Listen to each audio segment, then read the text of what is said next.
going to talk about here is Bohr electronic configuration and how that relates to our understanding of the transitions from the ground to the excited states.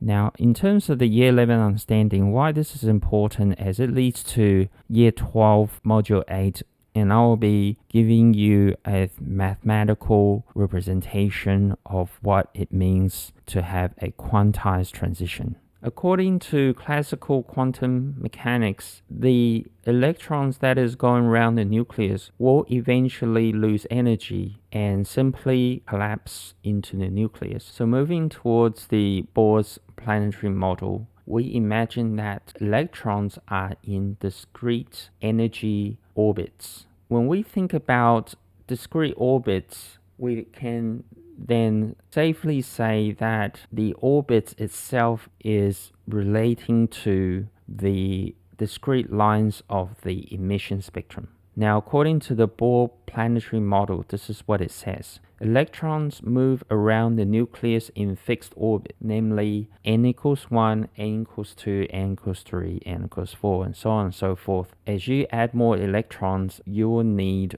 more orbits. So depending on how much energy is being used to excite the electron, and which proportionally will reflect the energy that is emitted from the excited state when the electron relaxes back down to the ground state. Like all models, it can't explain everything, but at least at a very basic level, it describes why the emission spectroscopy lines are discrete, because the Bohr planetary model tells us that there are distinct energy transitions. It cannot explain the wave-particle duality, that is, it does not account for the fact that accelerating electrons do not emit electromagnetic radiation. Its spectral predictions fail to effectively account for multi-electron systems. It cannot predict the relative intensities of spectral lines.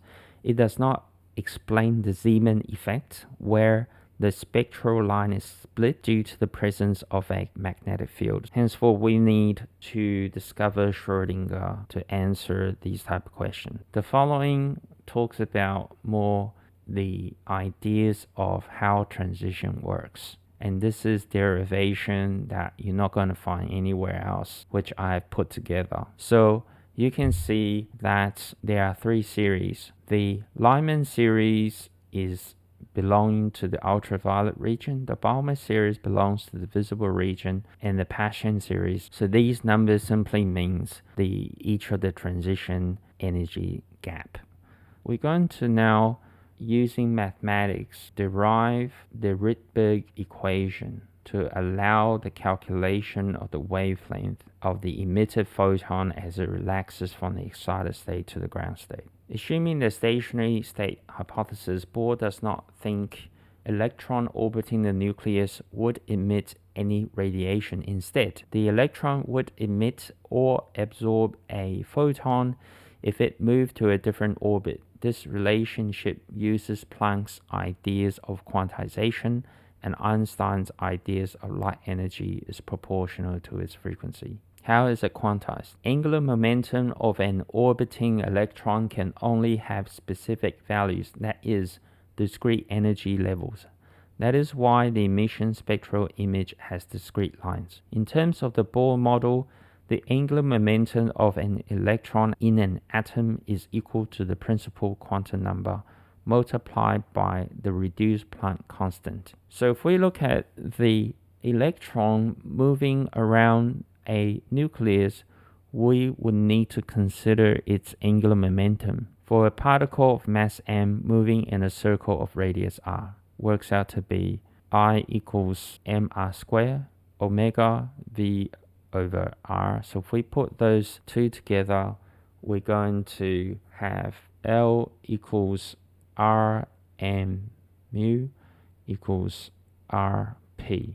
According to the first Bohr's postulate, L has in the reduced Planck is n equals 1 and 2. The reduced Planck is Planck divided by 2 pi. Second Bohr's postulate, HF, the energy level of the energy gap of EI minus E final and angular momentum of a particle. So if we put those ideas together, this is what we have. Ln equals I omega, where I is the moment of inertia, equals mr squared. Omega is the angular velocity, equals mr squared times v over r, becomes m mass of electron radius and v. Combined with first Bohr's postulate, MERNVN equals n reduced Planck. Now, we know that electrons function as wave-particle duality. We should be considering that the electrons are actually wave functions. As you know, the wave functions can have constructive interference and destructive interference. De Broglie posits that quantization of electrons can be described by the circular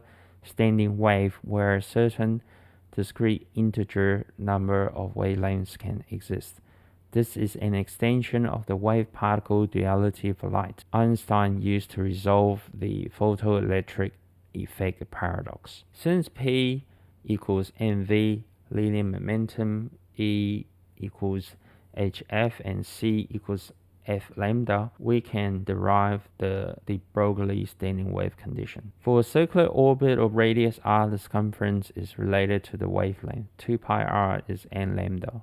The relationship of the de Broglie condition with the circumference. So now we're just building up the very simple ideas of how electrons move in terms of wave in an orbit. We now need to use classical Newtonian mechanics to understand the electrical charges between the nuclear charge in the middle and the electrons that is orbiting it. An electron in an orbit around the nucleus is governed by both the centripetal force and the Coulombic force. Since protons and electrons have the same value charge, it can be represented as absolute Q equals E. It can then be rewritten as F equals the electric constant, permittivity constant, E squared divided by R squared n. Centripetal force is defined as relativistic centripetal force. The magnitude of centripetal force is identified with the magnitude of the electrostatic force. Total energy in a particular orbit is defined as, so we simply substitute all that together. Use classical Newtonian mechanics with de Broglie wave condition to solve for velocity and radius. Make V the subject and solve for R.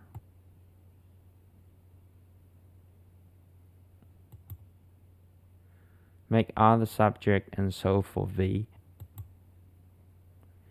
Substitute V and R into E. So we're going from E equals T plus V. The energy of a photon emitted by a hydrogen atom is given by the difference of two hydrogen energy levels, when NF is the final energy level and Ni is the initial energy level. Since the energy of photon is the wavelength of photon given off is given by. If you want to know the derivation of the Rydberg equation, I have provided you from first principles. What's the understanding of the Rydberg equation? Knowing what n is of final and n of initial, you can work out the specific energy transition wavelength, whether to be in the Lyman, Balmer, or Paschen. Thank you for watching, and I'll see you next time. Please follow and subscribe to this channel for more quality contents.